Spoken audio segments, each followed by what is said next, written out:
We are back.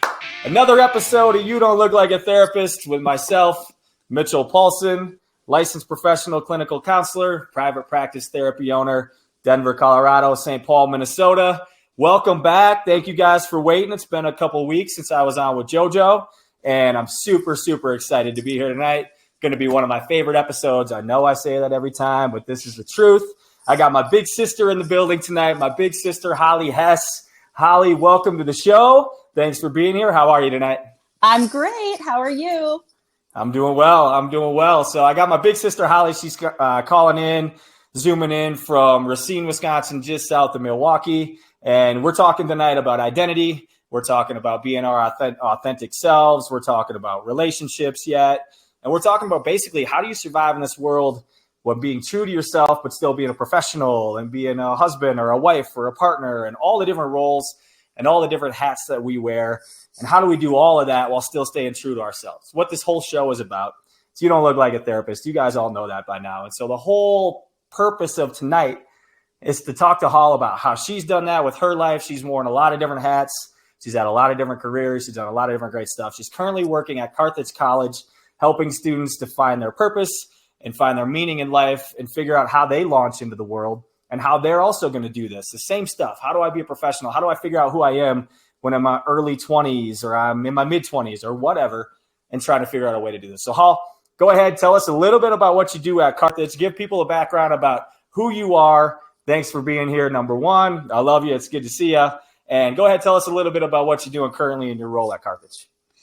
Yeah, at Carthage, I'm the Purposeful Life and Leadership Coordinator on campus, which was a new position last year. So it's just my second year on campus. I love that it's a new job because I'm building it with our students, and that's really exciting.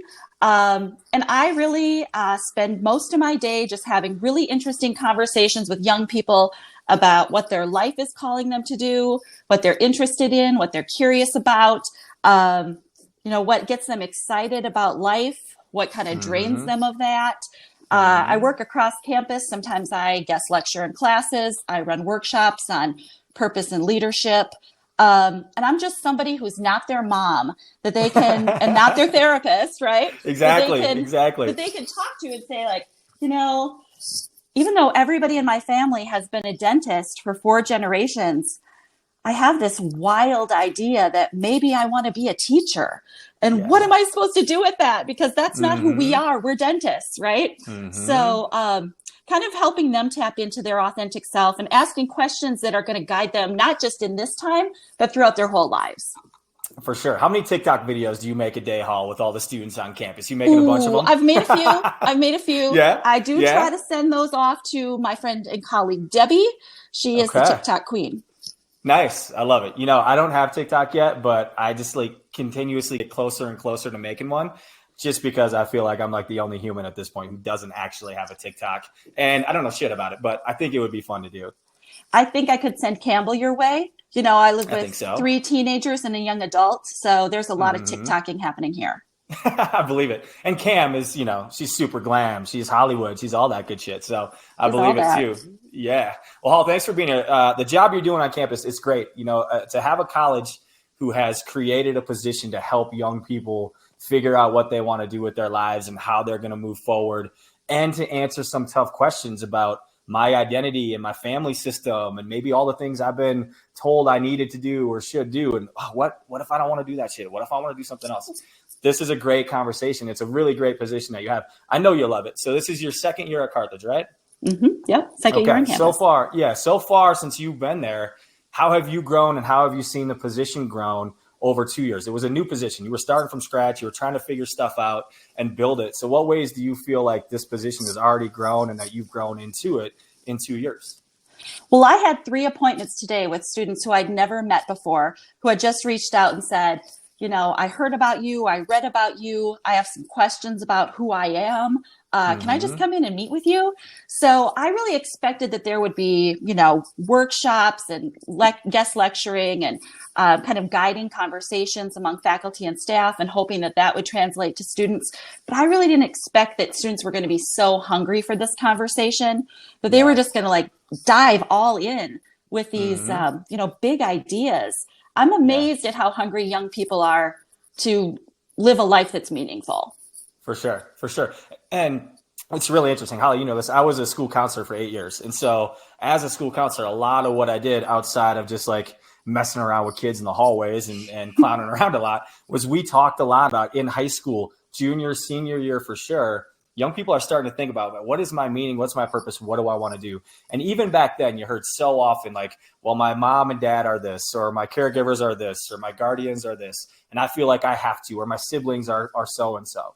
And so many young people feel that pressure of the family system or the caregiver system or their friends that they feel like they have to go into a certain area. And you know this, high school, the time you're leaving high school, we think we got a path. We think we know exactly what we're going to do. And then by the time you get to college and get done with college, we're different humans. And for most of us, that path has changed like 8 times, you know, but I think that it's really interesting to hear you say like the thirst for people to be able to have conversations, young people to be able to have someone, a sounding board.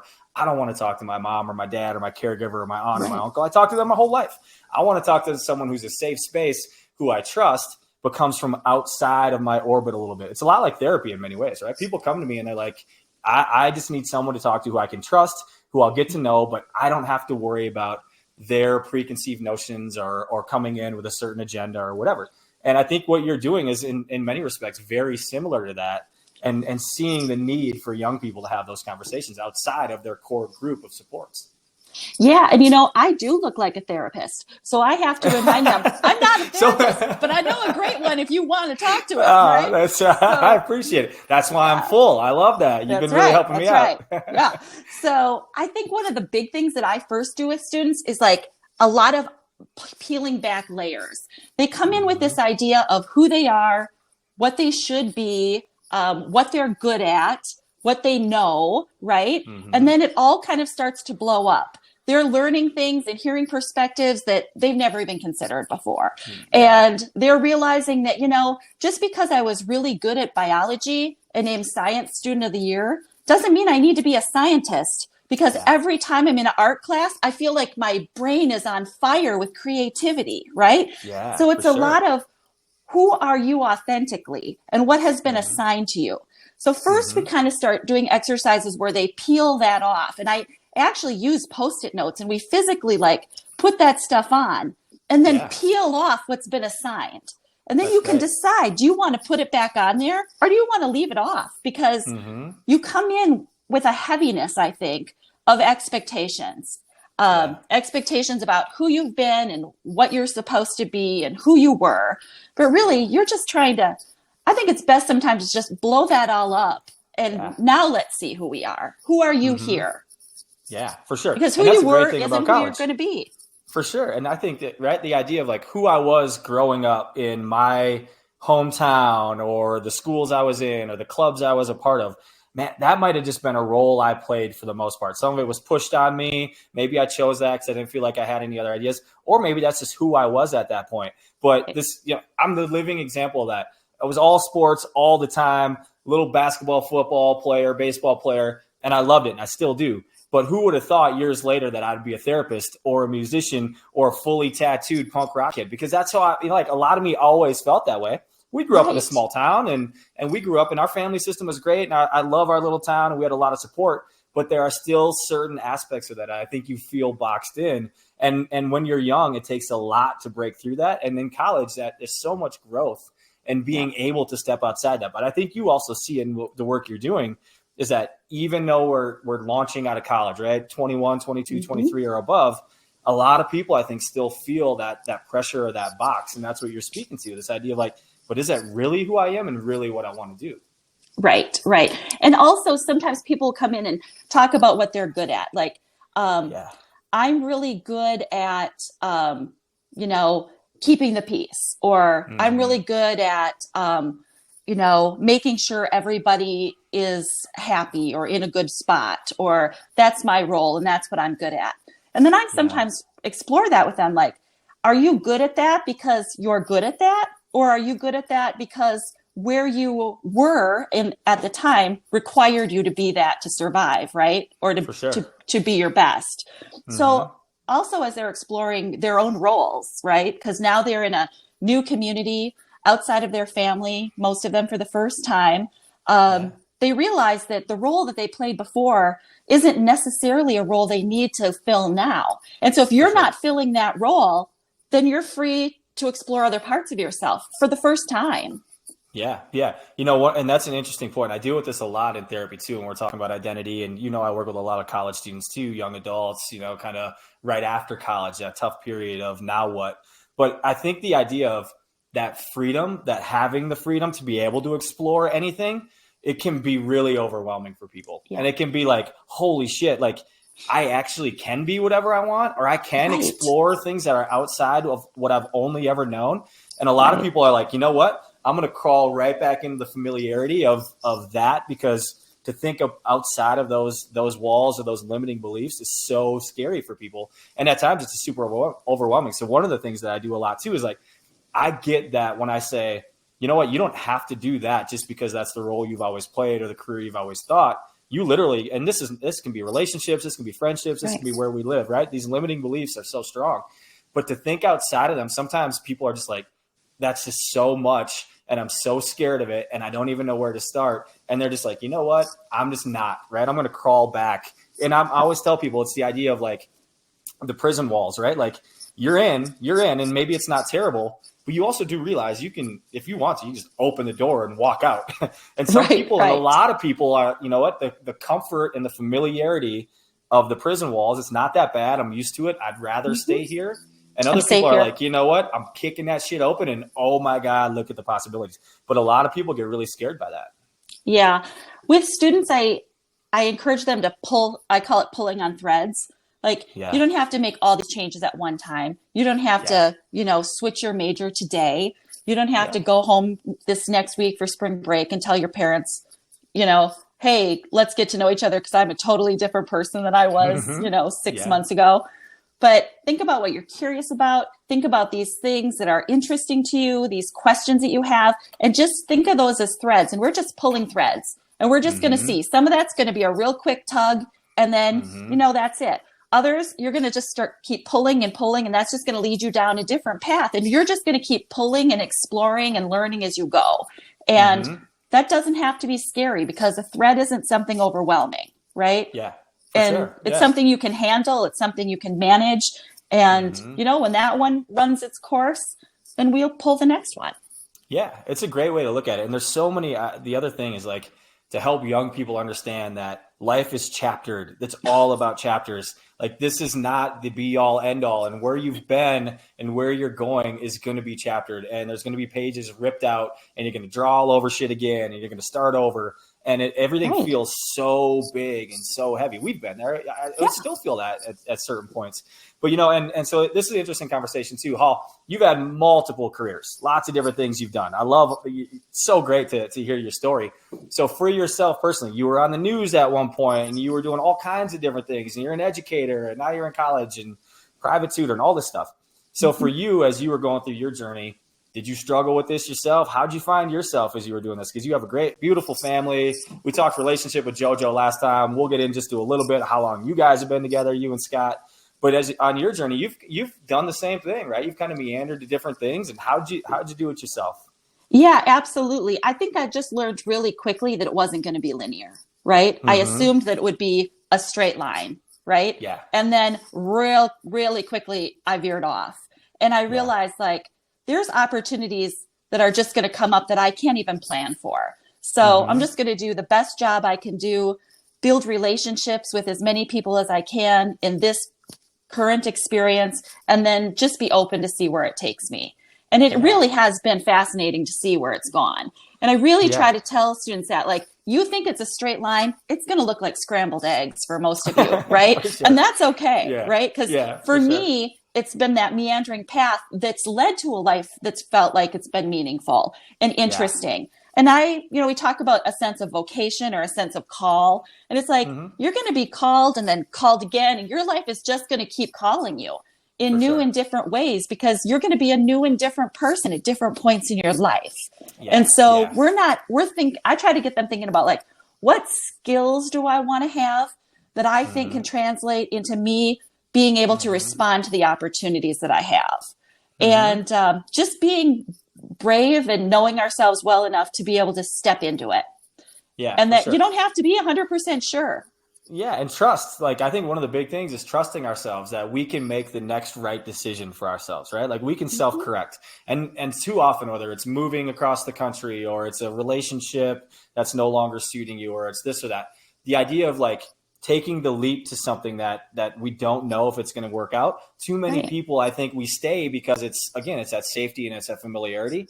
But the idea that we can go and take chances and understand this nonlinear path and trust that, hey, if it doesn't work out, I have the skills and the supports to make the next best decision for me. And I don't have to worry how that looks to anybody else, right? I just trust that on my journey, if something doesn't work out, I've learned from it. And I'm going to try to use that to make the next best choice for myself. I think it's something that is too scary for a lot of people when you're looking at making big decisions or changing a career or a move or a relationship. But we have to trust that we have the ability to do what's next and what's best for us based on whatever decisions we're making at the time. Yeah, I hope that they, ask themselves these questions throughout their lives because, there's going to be so many points of transition in your life. College is a big point of transition. Leaving college is a big point of transition. If your life takes you down a path where now you have a family that you're responsible for and you're trying to juggle that, that's another point of transition. Then they're all going to grow up and go away, right? And then it's like for sure. another transition. Yeah. Life is so I often have some of our adults on campus, faculty and staff saying like, can we do a workshop like this for us? For sure. Because and I hope that the students will think someday down the road, like, remember, there was that woman at Carthage who told me that I should be bold in my willingness to live the life that's calling me. And I'm going to do that. That's my hope, right? Is that if it doesn't happen today, those seeds are planted, that their life can be bigger than what they've planned for. Yeah. We all have these limiting beliefs, or we all have this vision for life.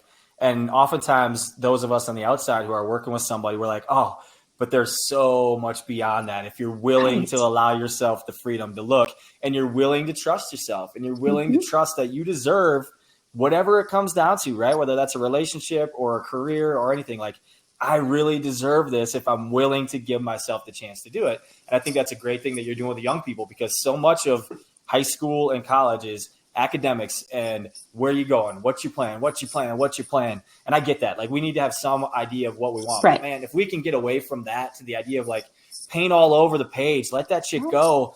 We can figure stuff out and trust that you will get there if you believe in your abilities. I think it's such a big thing to instill in people, not just colleges. I have these conversations with myself, with you. I have these conversations with people who are 60, 70 years old who have lost a partner now, or are grieving or no longer working or whatever. And there's so much transition in life and it continues forever. Have we learned, and will we continue to learn, that we can navigate that in healthy ways?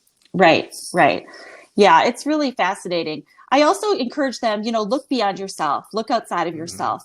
For me, I learn the most about myself and what my life is calling me to do when I'm in service to other people, right? Sure. So get outside of your own head, get outside of your own life, and see then what messages you're hearing.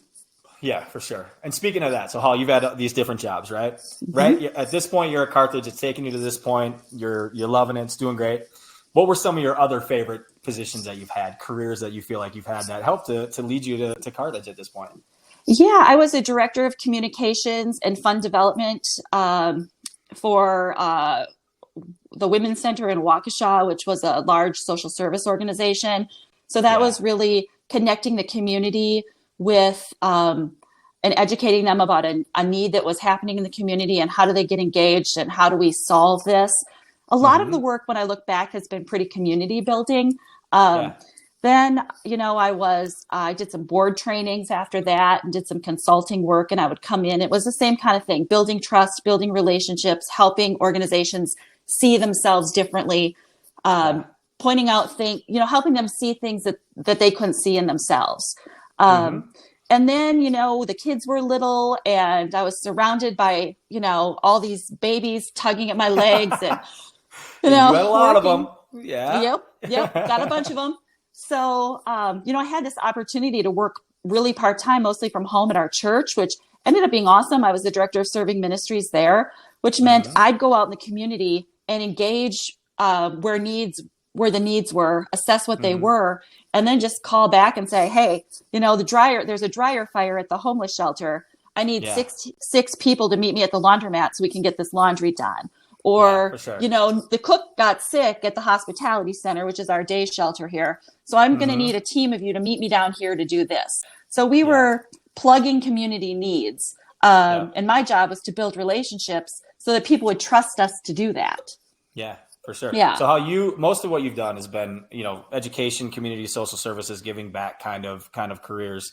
Is that where you expected to go? Did you think No. Has that always been, or where did you expect to be when you left Prairie Farm High School? Go Panthers! PFHS, I was just looking for something that would not require any math, right? Yeah, wow, so that exactly. Was my path was pretty narrow because my main priority was avoiding math classes.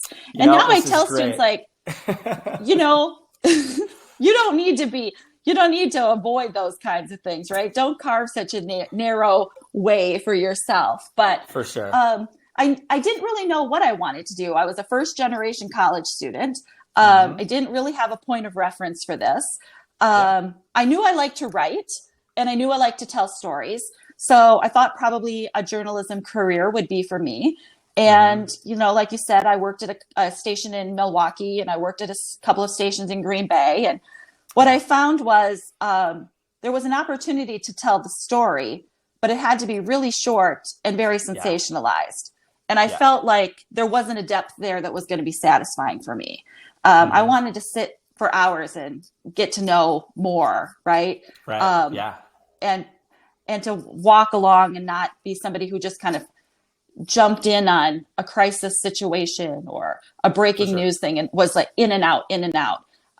So ultimately, while those were the things I thought I was good at, and that was what lined up with those skills, it wasn't enough. So that's when I started doing communication work for organizations.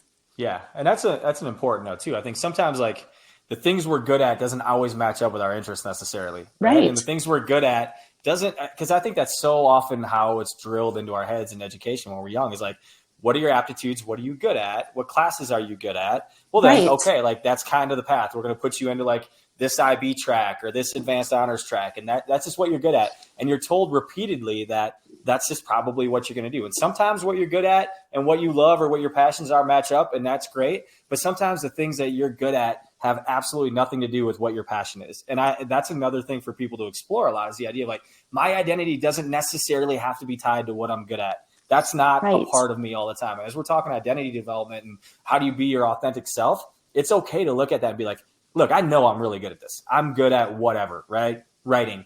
But do I have any interest in writing news articles or being a journalist? No, not at all. Like I want to be I want to be a businessman. I want to be a math teacher, like whatever it is. And that's an important thing for people too, because it's just so often, I think that's even when it's like the ACT or these standardized tests that we do with the ACT, it's always, there's a big like aptitude thing or like an interest survey that goes with it. It pops out a report and there's value to this. I'm not dogging it, but like it pops out a report of like, here's what the areas that you scored best in based on your responses, your skills and your interests. Right. And when they don't match up, sometimes people are like, well, shit, now what? Like I have to be a whatever, an accountant because I'm good at math when I have zero interest in being in an office for my whole life. And those are the kinds of conversations, like if you're going to be your authentic self and try to figure out where you fit in the world, it's okay to be good at something and not necessarily think that that's all you're going to have to do for a career or that's your only options is something in that field. Yeah, I see that a lot, especially with pre-med students. They're usually students who were top of their class academically, and that started to show up pretty early on in school for them. And so then what do grown-ups say to kids who are really good in math and science or really getting great grades? You should be a doctor. Oh, you're going to be a doctor, right? And so their whole lives they hear, you're going to be a doctor. You should be a doctor. Then they get to college. They're starting to think about med school applications. And I say, what made you want to be a doctor? And they're like, gosh, I don't know. Everybody told me I was going to be a doctor, right? Yeah. I guess I never had a chance to think about anything else because that was assigned to me so early. And then I'm like, well, you can be a doctor. You can also be anything else you want to be. Sure. Yeah, for sure. And there's a piece to this too that that I think comes from like background and upbringing, right? Some people based on family systems, community, et cetera, I was pushed into a certain role because that's what I needed to do to support the family, right? I've been working in a certain field forever. I've never had the opportunity to think outside of the box because the box was survival. And some people are still living that way. But to be able to take a pause and say, how do we combine that, right? You've lived in survival mode for so long. If you're still in survival mode, I'll help you get to that point. We'll help you do that. But also, if you're no longer in survival mode, have you taken a pause to be able to say, was that what I needed to do? And that's just what I expected I always needed to do? Or do I have the possibility, again, to like kick that door down a little bit and see maybe I can actually follow my passions and be able to do something that's maybe a little bit different than I needed to because of my circumstances growing up? Yeah. And what am I really responsible for? Right? Because you can't be responsible for everything and everybody. Yeah. So kind of assessing that too. Right. Yeah. Well, and Holly, you mentioned it. You got teenagers now. You got one in college. You got one who has her own business. So she's obviously found her calling and is doing great. We're super proud of her. What kind of things are you seeing from your kids now? So Holly has 4 and all kinds of ages, 13 all the way up to, what is Lakin now, 21 or 22? She'll be 22 in 2 weeks. Yeah, that's bonkers to me, but yeah. And so a great family. They're all kind of going through this, right? Campbell's finding herself at the U of M. Calvin's about to graduate. All the kids are starting to think about what they want or where they're going to go. How have you seen them start to navigate some of these things in their mind or their conversations that they're having about what they want to do and what their calling is or who they are and how they want to take their next steps? Yeah, well, some of them are less interested in having these big conversations with me than than the students are. Yeah, I get it. I think just creating a space for them to be able to be who they're going to be, right? Like I've lived my life. I've made these decisions for myself. I've tried things that have worked and things that haven't worked and have been in jobs that I didn't expect. And I don't have an expectation for you, except that, you do what you want to do. You do what you're excited about, right? That you kind of go bravely into this life of yours. Don't do it to please me. It's interesting, Lakin first talked about being a massage therapist when she first started having that conversation. I had never really, I hadn't considered that. But I thought it was so interesting because, Lakin would sit by you as a small girl from the time she was little and, grab your hand and start rubbing your hand, or she was always the one that would come and touch the back of your head. And I started thinking about it, like Lakin really expresses a lot through touch. And so, that makes total sense that she would be drawn to that kind of a career, right? Because that's kind of who she is as a communicator and a person, when she's with other people. So I thought that was really fascinating. Yeah. And she has a great massage studio, Lake Michigan, a massage studio for women. She does a phenomenal job. It's a great space. So anybody who's listening or watching, if you're in the Milwaukee, Racine, Chicago area, you can go ahead and hit me up and I'll give you Lakin's contact. She does a great job. And also that's what it is. Like, that's how she connects. That's how her passion and what she's good at have intersected for sure. And I think that when it comes to that, this idea of identity, right? Like, I think a lot of times we're so scared to like chase our identity. We might know what it is, but to chase something that matches it, right? So I'm wearing this Fatally Flawed shirt, right? And I've always been into music and always been into expressing yourself. And the idea with Fatally Flawed was, you know what? We all have flaws. We are all flawed humans in certain ways. We all have our things that we don't love about ourselves, mistakes that we've made, whatever. But that doesn't mean that we can't make them a part of our story and embrace them and use them to move forward. And I think we can do that. That's what identity is, right? We have all these different hats that we wear. And so, you know what, if you want to, like if I wanted to be a musician, so I made it happen in some way. Doesn't mean I'm super successful. None of that matters. It was like, I wanted to have a CD that I could pop in my car back in like 2005. And I did it, right? And that's not to say that that's what anybody has to do, but it's the idea of if you feel a certain way or a very strong passion or a pull to something, explore that. It doesn't necessarily need to be a career, but it can be something that brings you joy. Life is not necessarily the idea of balance and whatnot is great. Like, we need work-life balance, but it's harmony. Like, life is not always in balance. It can't be.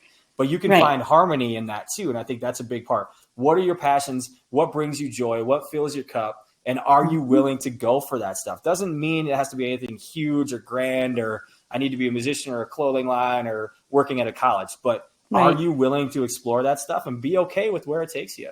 Right, right.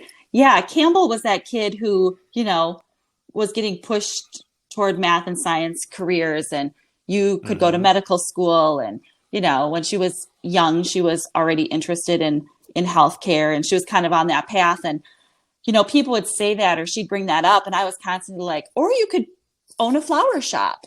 And Scott would be like, why do you say you can own a flower shop every time this kid talks about going to medical school? And I'm like, I don't know. Isn't it a nicer life to work in a flower shop than, be in a hospital 100 hours a week? For sure. Yeah. And speaking of Scott, Holly and Scott, tell us how long. Joe and I had the conversation last episode about surviving and thriving in long-term relationships. You guys have been together a long time. So I want to know, A, how you guys met, how long you've been together, and B, how have you guys made it work for that long? Because you guys are a couple that a lot of us look up to. We love you guys very much. How have you guys done it for so long? Give us your nuggets. Joe and I talked about it last episode. Let's hear what you got for us on that front. We've been married for 25 years. We've been together for 29 years. I know, right? Yeah. I met Scott on my first day of college in my first college class. I walked into a French class and he was sitting there, right? So I didn't think much about it at that point, right? You don't think you're going to did the double take right away. I did the old double take. Dropped your books, classic moves. I get it. I definitely, started to get up a little bit early to, fix the hair before I went to French class. Of course. But yeah, we met. It's a crazy story to think that, I met him on my first day in my first college class. That's wild. UW Oshkosh. UW Oshkosh, baby. That's wild. That is so nuts that it's been that long and that's how you guys met. And it's great. And you guys are very happy. You're raising a happy, healthy family. And so how have you guys made it work? Give us some of Joe, we talked a lot about the different things we can do, but give us some of the nuggets that you have that have seemed to work for you guys for 30 years, which is crazy because you're only like 32 years old. So I know, this is weird, but yeah, fill us in. Tell everybody. There's a lot of listeners who are following up after last week, and they're going to love to hear how you guys have made it work.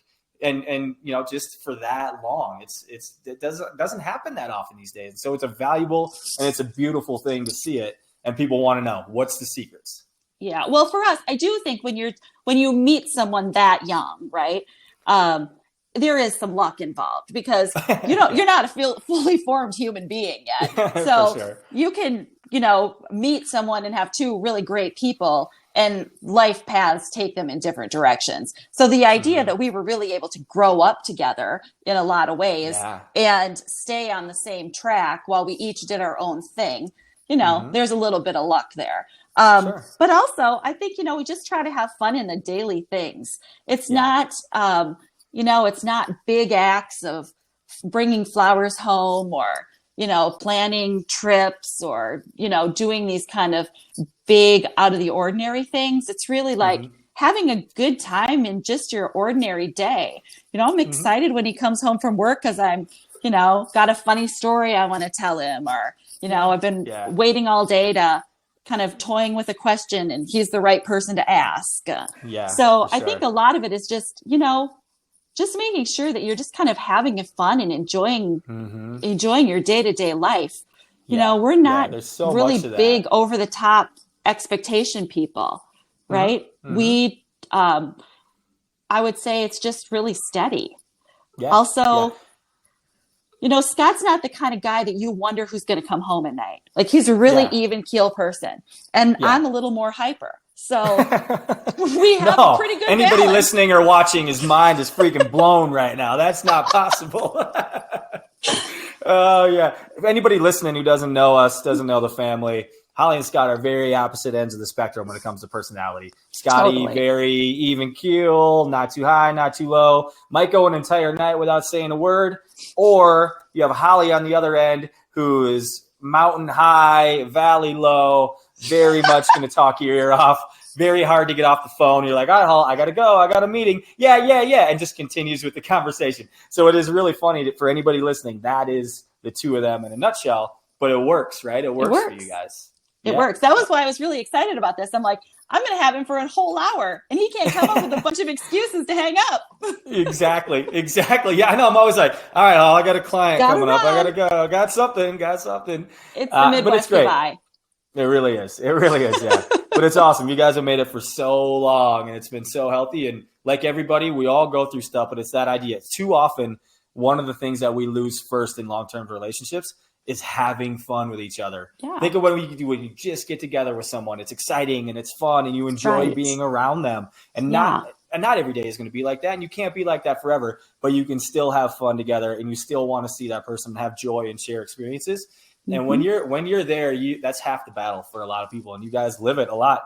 All right, Hall, I know you got to get going here pretty quick, but you've seen the show.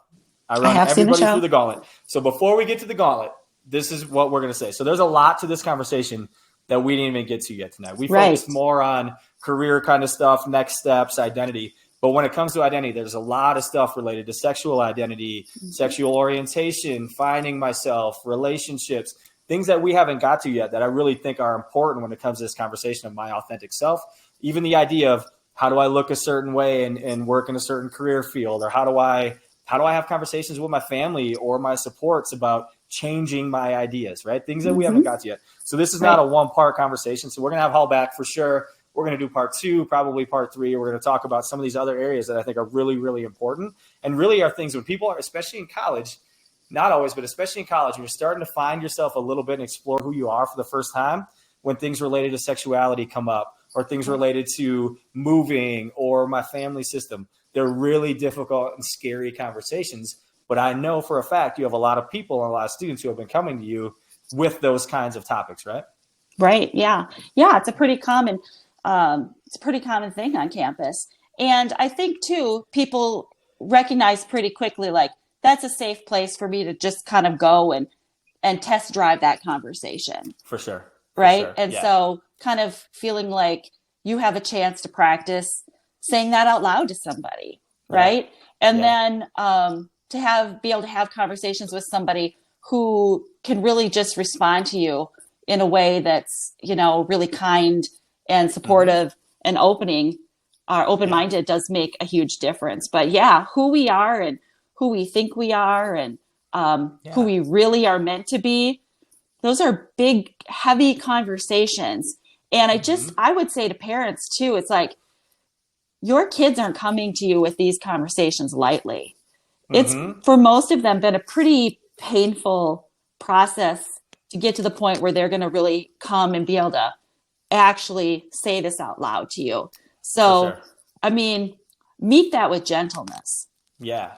And appreciate the leap of faith and the courage it takes to bring that, right? Like when you bring that conversation to someone that matters to you or someone that you're worried about judgment or someone that you love or someone whose support you need, the idea that can go south and be really painful is very real and very relevant for a lot of people. And so the courage to bring that conversation up, even if, it catches you off guard or it's a hard conversation for you to have or it takes you back, the courage to bring that up is really something that needs to be taken care of and really needs to be appreciated, I think.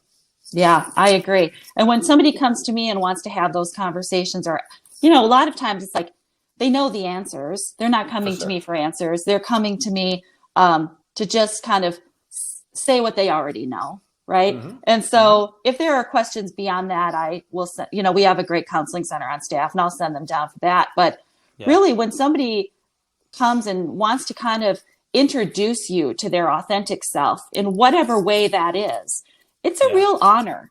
It's a real honor when somebody trusts you with that, whatever that looks like.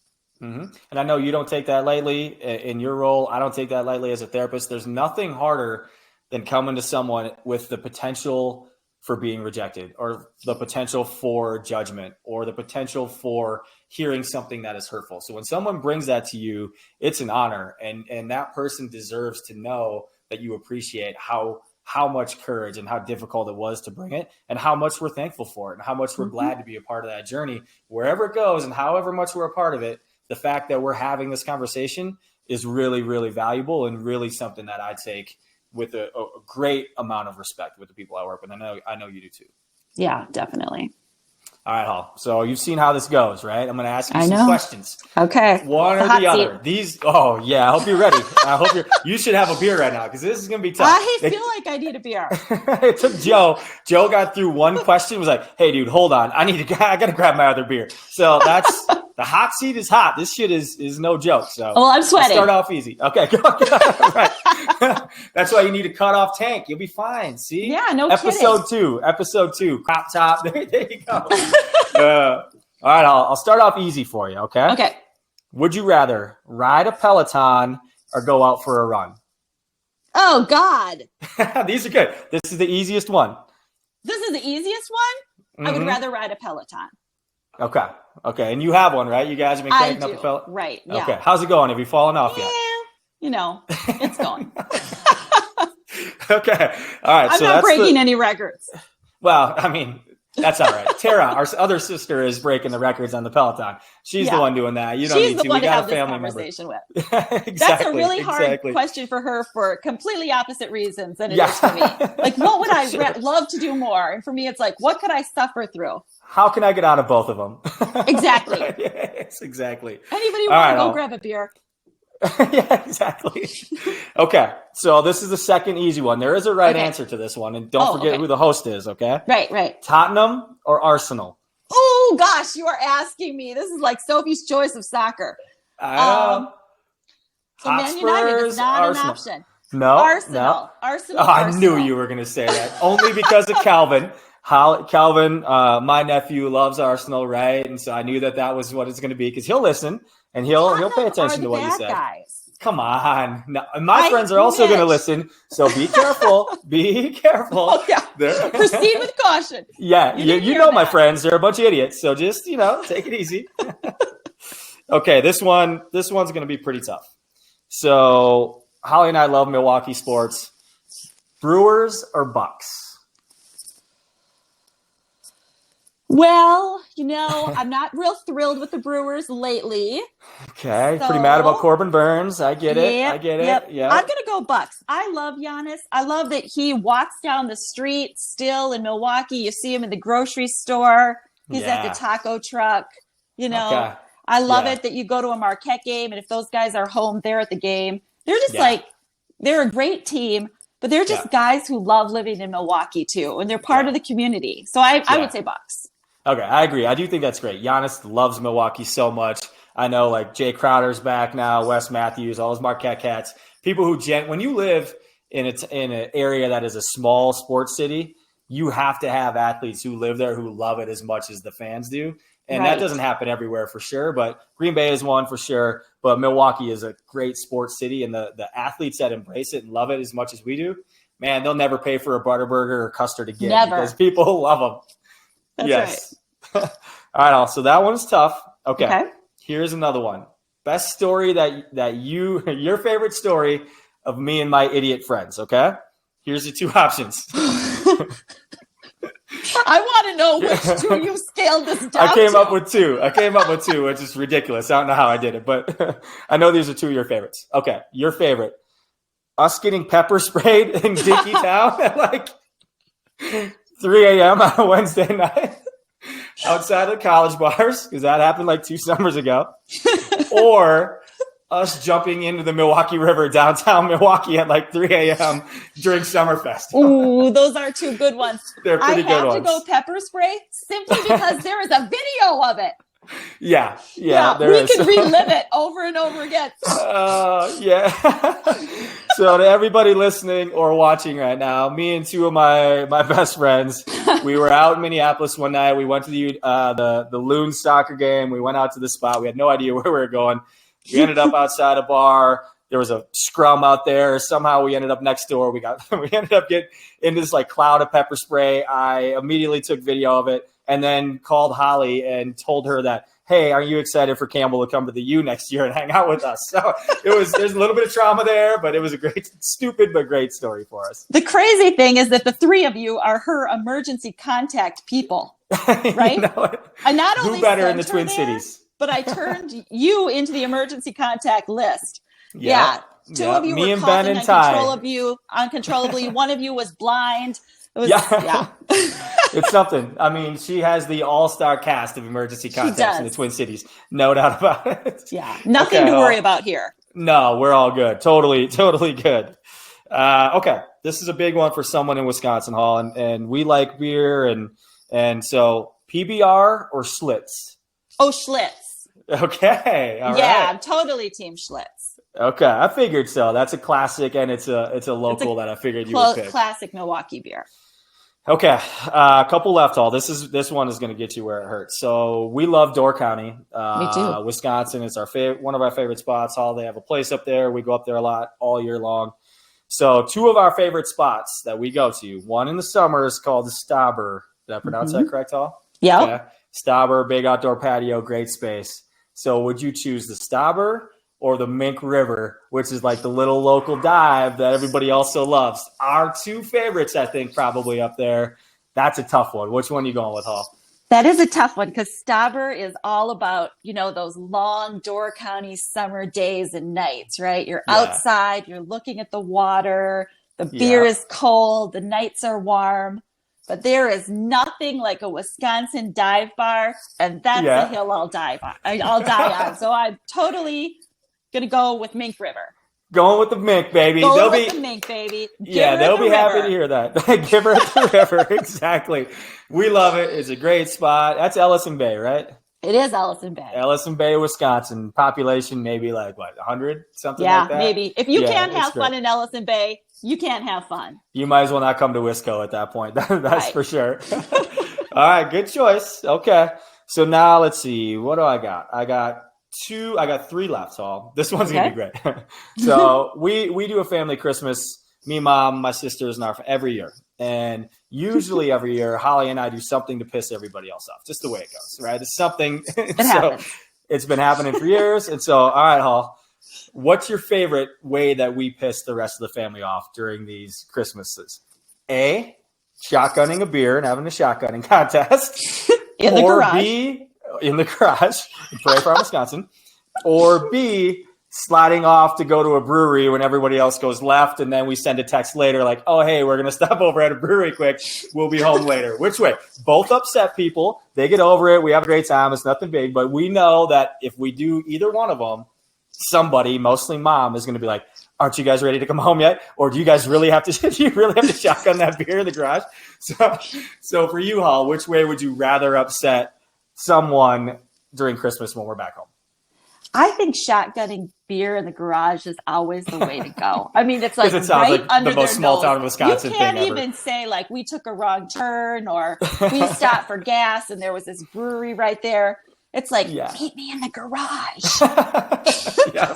Grab a pen. Grab a couple of old mills and a pen. Right. Yes. And then you can hear her footsteps. You know she's coming through the kitchen. Yeah. It's like, I have to drink this and as you're fast getting as it possible. done. Yeah. And then we try to sneak out the back, and mom she somehow knows that she knows everything. She'll watch us. She'll be like, of course I know everything. But we slide out. You're gone for 30 seconds, the two of us. Mom's on the mission. She's trying to figure out where we are, and she's good at it. I'll give her credit. She is good at it. She's not as good as us, though. I know. Yeah, we sneak it in. Also, we managed to sneak it in. Since you picked shotgunning, you want to tell everybody what your record is against me in the classic shotgunning contest? Well, I have cold sensitive teeth. Here we go. Yeah, here we go. I knew it was coming. I knew it was either my can didn't pop open, or my teeth are too cold, or I slipped. When you're drinking beer in a garage in Wisconsin in December, it's a different kind of cold. It is. Yeah, usually you're freezing, but I tell you what, the fact that I'm still undefeated after all these years, at some point you're going to have someone stand in. Campbell's almost 21. She'll stand in at some point. She's a pretty good candidate, I think. I believe it. She's probably practicing at Selves. She's probably practicing right now. She's in my garage. Probably. Okay, I got two left, all right? Okay. This one, really hard. Milwaukee or Door County? Oh, God, I was afraid you were going to ask me this. You knew I was going to ask you about it. I told everybody that we were going to talk about Door County and our love for Wisconsin and all that stuff. Milwaukee or Door County, probably our two favorite cities, along with La Crosse, in the state of Wisconsin. Which one are you picking? Oh, God, these are my top two places in the world. That's might seem like it's a little limiting to others. Yeah, talk about limiting beliefs. I know what I like. We know what we like. Exactly. Oh, man. I think Door County, because for us, it's like, it's all fun, right? Like we go there with the mindset, this is going to be so much fun. We're going to, just be together. We're going to have a great time. We're going to do all the things that we like. And it just has become like, that's the place you go. When we're there, that's what it's all about. For sure. That's a good choice. And it's extended time, right? Like you might go to Milwaukee for a couple of hours or go for dinner or go to a game, and that's fun. But it's like to all get together and just go to Door County and just have a great time, like that kind of intensive time together. Yeah, for sure. Yeah. One of my favorite Door County memories ever is when you surprised me last year. I did. That was great. Yeah, it was awesome. So people know this who would listen to the show, but I moved out to Denver full time last summer and about a year ago. And then I was kind of back and forth to St. Paul, and then I moved out full time. And I love to go to Door County. It's also one of my favorite spots in the summer. I think it's the best spot, one of the best spots in the U.S. It doesn't matter. You don't even believe you're in Wisconsin when you're out there. It's so good. But I knew Mom was going over to visit you guys. I hadn't been over yet for the summer. So I flew back. Somehow Mom kept the secret. Somehow nobody knew that I was flying. And we pulled it off at the stopper. It worked out really well. It was a super fun weekend. Yeah. It was a lot of screaming, some tears. A lot of screaming, people wondering what the hell's going on, all that good stuff. But it was fun. Yeah, and we'll be back again this summer and this spring for sure. So, good. All right, Hall, last one. Okay. The most important one. Nobody's got it right yet, so we'll see how you do today, okay? Oh, okay. All right. Wisconsin Badgers or Marquette Golden Eagles? Oh, this is so easy, Mitch. Be careful now. I don't want to have to kick you off the show like I have to Joe and Ty, because I will. Yeah, right. So have you read the news that we have the Big East Coach of the Year at Marquette? I did hear that. Our number 6 ranked Marquette Golden Eagles. Big East Player of the Year.